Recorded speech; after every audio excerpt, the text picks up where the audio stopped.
सापागुरि साइक्लन क्लाबनि बानजायनायाव 46थि रंजालि बैसागु फोरबो फालिथायखौ दिनै सानसेनि हाबाफारिजों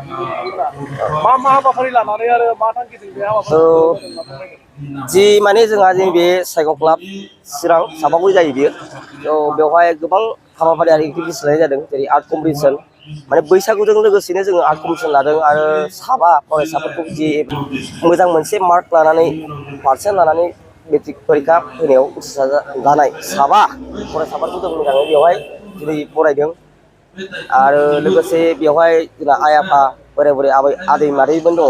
दा बिसोरखौ जों बरायनाय हाबाफारि लादों गांसे आर'नाइ साइक्लन क्लाबनिफ्राय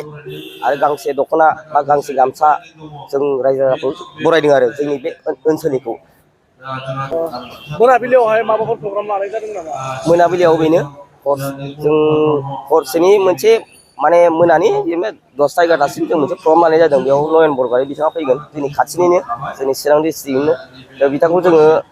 खावलायहरदों बिथाङा फैगोन दायो बेनो आरो रायजो राजाफोरखौ गोजोन होगोन बेनो।